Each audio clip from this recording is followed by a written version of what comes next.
Hello my dear students, फिर से एक बार आपका स्वागत है हमारे इस YouTube channel as study point पर। आज हम क्लास 11 की एक्सरसाइज 1.1 स्टार्ट करने जा रहे हैं। पिछले दो वीडियो में हमने क्या चर्चा की, बेसिक नॉलेज हमने देखा था, क्या क्या हमने टॉपिक के कंप्लीट किया था, उससे रिलेटेड आज हम क्वेश्चन यहाँ पर करेंगे। तो सभी स्टूडेंट्स एक बार हमारे वीडियो को लाइक कर दीजिए ताकि हम आगे बढ़े। देखिए, आज हम पढ़ेंगे कक्षा 11 की मैथ है, उसमें एक्सरसाइज 1.1 एनसीईआरटी 2024 की बुक में से ये सारे क्वेश्चन रहेंगे।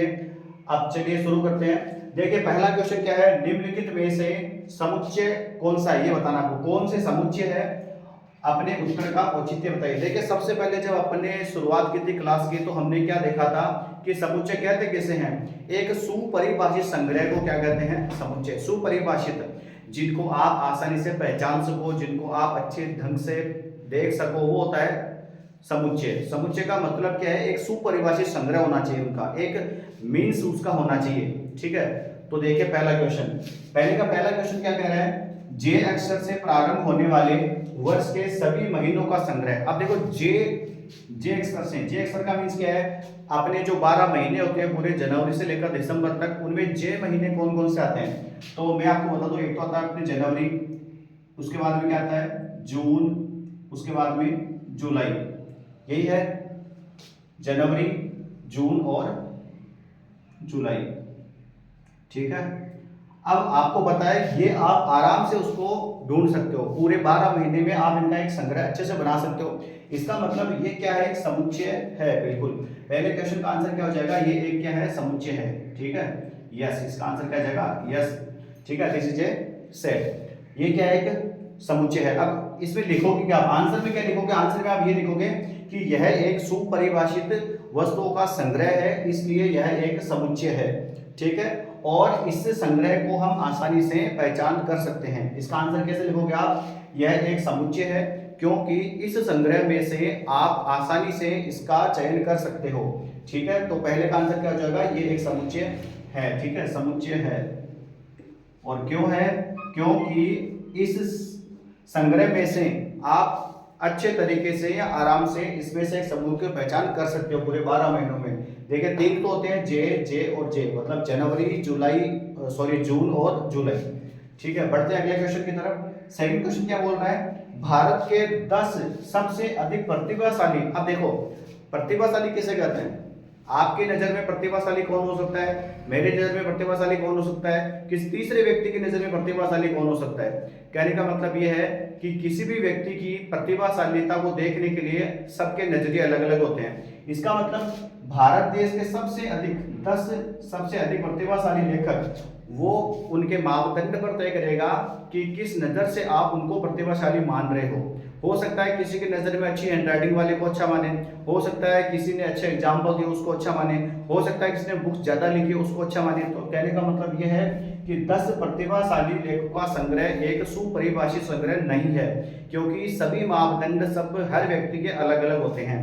ठीक है, तो इसका आंसर क्या हो जाएगा, यह सेट नहीं है। ठीक है, इसका आंसर नो हो जाएगा, नहीं, ये एक समुच्चय नहीं है। क्यों, क्योंकि समुच्चय की परिभाषा के अनुसार जो प्रतिभाशाली लेखक हैं उनका मापदंड हर व्यक्ति के लिए अलग हो सकता है। तो इसका आंसर आप कैसे लिखोगे कि प्रतिभाशाली लेखकों का मापदंड हर व्यक्ति के हिसाब से अलग होगा, अतः यह क्या है, एक समुच्चय नहीं है। क्लियर, चलिए आगे बढ़ते हैं। थर्ड क्वेश्चन, विश्व के सर्वश्रेष्ठ 11 बल्लेबाज।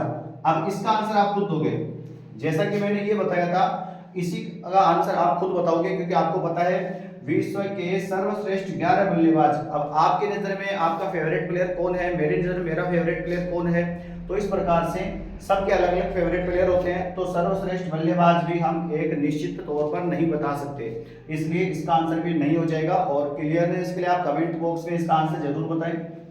फोर्थ क्वेश्चन, आपकी कक्षा के सभी बालकों का संग्रह। अब एक बात बताइए, आपकी कक्षा के अंदर जो स्टूडेंट्स है वो निश्चित है, ऐसा तो है नहीं, अनंत स्टूडेंट है, आप काउंट नहीं कर सकते। तो जो स्टूडेंट है, बॉयज है, गर्ल्स है, उनके अंदर आपको बालकों का संग्रह है। अब बालकों का संग्रह अगर बात करें तो बालकों में सारे ऑल स्टूडेंट्स आ जाते हैं, तो उसमें आप आराम से बता सकते हो कि कितने स्टूडेंट आपकी क्लास में है, उनका एक संग्रह तैयार कर सकते हो। जैसे कि मान लो आपकी क्लास के अंदर 40 स्टूडेंट है, तो आप कह सकते हो कि हमारी क्लास के अंदर 40 स्टूडेंट है, क्रम वाइज सीरियल नंबर से आप उनका नाम भी लिख सकते हो, एज के अकॉर्डिंग लिख सकते हो, इसका मतलब उनका एक संग्रह बन सकता है। इसलिए इसका आंसर क्या हो जाएगा, यस, ये क्या एक समुच्चय है। ठीक है, यह क्या एक समुच्चय है, क्योंकि बालकों का संग्रह सभी मापदंडों से सुपरिभाषित है, इसलिए यह क्या एक समुच्चय है। बढ़ते अगले क्वेश्चन की तरफ। 100 से कम सभी प्राकृत संख्याओं का संग्रह।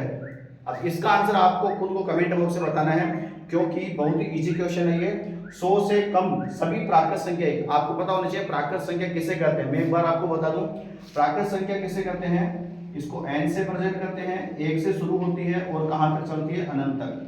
हमें केवल इतना पूछा है कि 100 से कम, इसका मतलब 100 से लेकर 1 तक के बीच में सभी प्राकृत संख्याओं का संग्रह। अब आप बताइए कि ये संग्रह जो है वो समुच्चय है या नहीं है। एक बार आप स्क्रीनशॉट ले लीजिए, समझ में नहीं आए तो उसको आप कमेंट बॉक्स में क्वेश्चन नंबर बताइए, हम आपको वापस वो क्वेश्चन उसका आंसर एक्सप्लेन करेंगे। एक बार आप स्क्रीनशॉट लीजिए, फिर अपन आगे बढ़ते हैं अगले क्वेश्चन की तरफ।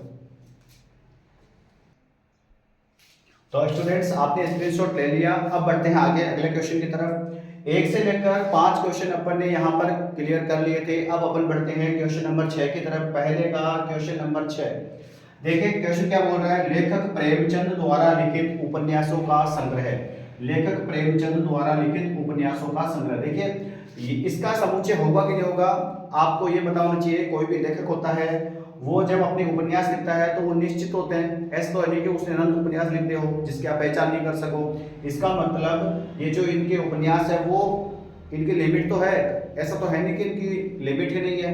इसलिए हम कह सकते हैं कि लेखक प्रेमचंद द्वारा लिखित उपन्यासों का संग्रह क्या है, एक समुच्चय है, एक सुपरिभाषित संग्रह है इसका, क्योंकि हम इन्हें आसानी से पहचान सकते हैं। तो इसका आंसर आप कैसे लिखोगे, आप लिखोगे कि लेखक प्रेमचंद द्वारा लिखित उपन्यासों का संग्रह एक सुपरिभाषित है, अतः यह एक समुच्चय है, क्योंकि इसकी पहचान हम अच्छे से कर सकते हैं। उपन्यासों की पहचान आप एक सुपरिभाषित संग्रह के हिसाब से कर सकते हो। ठीक है, तो इसका आंसर क्या हो जाएगा, यस, बिल्कुल ये क्या है, एक सेट है। ठीक है, इसका आंसर आप हिंदी में लिख लेना कि हाँ यह एक समुच्चय है, क्योंकि यह समुच्चय के सुपरिभाषित संग्रह की परिभाषा को फॉलो कर रहा है।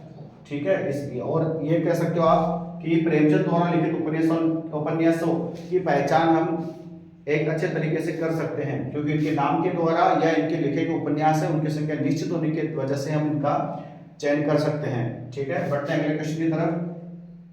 सभी समपूर्णांकों का संग्रह। सभी समपूर्णांक, अच्छा एक बात हो, सम संख्या किसे कहते हैं, सम संख्या क्या होती है जिसमें 2 का पूरा पूरा भाग जाए, 2, 4, 6, 8, 10 ऐसे चलता रहेगा। ठीक है, और पूर्णांक की बात करें तो पूर्णांक में संख्या प्लस भी होती है और माइनस भी होती है, ऋणात्मक और धनात्मक। तो ये तो बात हुई किसकी, धनात्मक पूर्णांक है, सम धनात्मक, और ऐसा जगह -2, -4, -6, -8 ऐसे अनंत तक चलता रहेगा। इसका मतलब इनका भी संग्रह एक सुपरिभाषित संग्रह है, इसलिए हम कह सकते हैं सभी समपूर्णांकों का संग्रह कैसा है, एक समुच्चय है, क्योंकि यह एक सुपरिभाषित परिभाषा को यहाँ पर ये कर रहा है, शो कर रहा है। इसलिए हम कह सकते हैं कि सभी समपूर्णांक का संग्रह जो होता है ना, वो कैसा होता है, एक समुच्चय होता है, क्योंकि हम सभी समपूर्णांकों की पहचान इस पूरे पूर्णांक में से कर सकते हैं। कोई भी अगर पूर्णांक है और उसमें 2 का भाग जा रहा है तो वो कौन सा हो जाएगा, समपूर्णांक, इसलिए यह एक समुच्चय है। और इसका आंसर आप देखोगे एक समुच्चय है, क्योंकि हम सभी पूर्णांकों की पहचान ऐसे से कर सकते हैं। ठीक है, आगे बढ़ते हैं 8th क्वेश्चन की तरफ। इस अध्याय में आने वाले प्रश्नों का संग्रह है। इस अध्याय में आने वाले प्रश्नों का संग्रह है। आप सभी को पता है इस अध्याय में जितने भी क्वेश्चन है उनकी संख्या निश्चित है, और आपको पता भी है कितने क्वेश्चन है, कौन कौन से क्वेश्चन है, किस प्रश्नावली क्वेश्चन है। इसका मतलब ये भी क्या है, समुच्चय है, क्योंकि यह परिभाषा को इंगित करता है कि यह सुपरिभाषित है। इसलिए आप कह सकते हो कि इस अध्याय में आने वाले प्रश्नों का संग्रह एक समुच्चय है, क्योंकि कोई भी व्यक्ति इसकी पहचान अच्छे से कर सकता है। तो इसका आंसर भी यस में होगा, इसका आंसर भी यस में होगा। नेक्स्ट, और पहले का पहला जो क्वेश्चन है उसका लास्ट क्वेश्चन है ये। विश्व के सभी अधिक खतरनाक जानवरों का संग्रह। अब देखो अधिक खतरनाक, क्या निश्चित है क्या सभी खतरनाक जानवर? किसी को चूहे से डर लगता है तो किसी को कुत्ते से डर लगता है, किसी को बिल्ली से डर लगता है, तो सबके लिए जानवर भी अलग अलग खतरनाक होंगे। इसलिए इसका आंसर होगा कि यह एक समुच्चय का प्रकार नहीं है, क्योंकि हर एक व्यक्ति के लिए जानवरों का प्रकार भी अलग हो सकता है, इसलिए यह एक सुपरिभाषित संग्रह नहीं है, इसलिए हम इसको समुच्चय नहीं कहेंगे। ये पहला क्वेश्चन आपके कंप्लीट है। अगर कोई सा 20 में से क्वेश्चन समझ नहीं आया तो आप कमेंट बॉक्स के अंदर आप क्वेश्चन नंबर डालिए और हमें पूछिए। जो क्वेश्चन आपको समझ नहीं आया तो हम उसका आंसर अगले वीडियो में आपको जरूर बताएंगे। बढ़ते हैं अगले क्वेश्चन की तरफ, इसका आप स्क्रीनशॉट लीजिए। तो फ्रेंड्स आपने स्क्रीनशॉट ले लिया होगा। बढ़ते हैं अगले क्वेश्चन की तरफ। क्वेश्चन नंबर 2, मान लीजिए कि ए 1 2 3 4 5 6 ये आपको इसके अवयव दे रखे हैं, और मैंने आपको बताया था ये जो साइन होता है ना वो किसका होता है? रोस्टर रोग का। ये रोस्टर के अंदर हमें अवयव दे रखे हैं 1 से लेकर 6 तक। रिक्त स्थानों में उपयुक्त प्रतीक, इसको क्या बोलते हैं आपको पता है? इसको बोलते हैं बिलोंग्स, इसको बोलते हैं नॉट बिलोंग्स। मतलब इसका मतलब होता है शामिल है और इसका मतलब होता है शामिल नहीं है। पहले वीडियो में मैंने आपको ये बात समझाई थी। अगर किसको समझ नहीं आया तो हमारा वीडियो डिस्क्रिप्शन में लिंक दे रखा है, वो जरूर देखें एक बार। तो बिलोंग्स टू और ये है नॉट बिलोंग्स टू। अब आपको ये देखना है कि ये जो ए है ये पूरा सेट है। अब इस सेट के अंदर कौन कौन से अवयव है? वो है 1 2 3 4 5 6, ये अपने पास में अवयव है, ये पूरा सेट है एक। अब इसमें आपको बताना है कि इसमें है या नहीं है। अगर है तो उसके लिए ये वाला साइन लगेगा, नहीं है तो ये वाला। तो सबसे पहले आप देखिए कि जो 5 है वो क्या सेट ए में है? यहाँ से देखिए बिल्कुल है, तो यहाँ पे कौन सा साइन लग जाएगा? Belongs to. ठीक है। उसके बाद में नंबर 8 इसमें है कि नहीं है? इसमें नहीं है तो हम यहाँ पे क्या लगा देंगे? Not belongs to. उसके बाद में 0 है या नहीं है वो देखना है, इसमें नहीं है तो हम लगाएंगे नॉट बिलोंग्स टू। उसके बाद में ये 4a है, आपको पता है 4 इसमें है तो हम लगाएंगे बिलोंग्स टू। उसके बाद में 2 इसमें है, ये भी बिलोंग्स टू। 10 इसमें नहीं है तो क्या लगाएंगे? Not belongs to. अब मैं आपको एज होमवर्क के लिए एक क्वेश्चन दे रहा हूँ, वो आप खुद करके बताना। Belongs to not belongs to बताना है। आपके पास में कोई सेट है, उसमें अवयव इस प्रकार से हैं,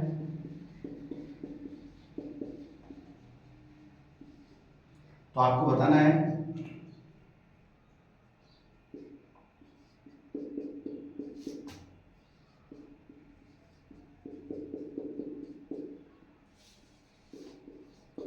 ये आपका होमवर्क रहेगा, इसका आंसर आप कमेंट बॉक्स में बताना। आज के लिए इतना ही, थैंक यू।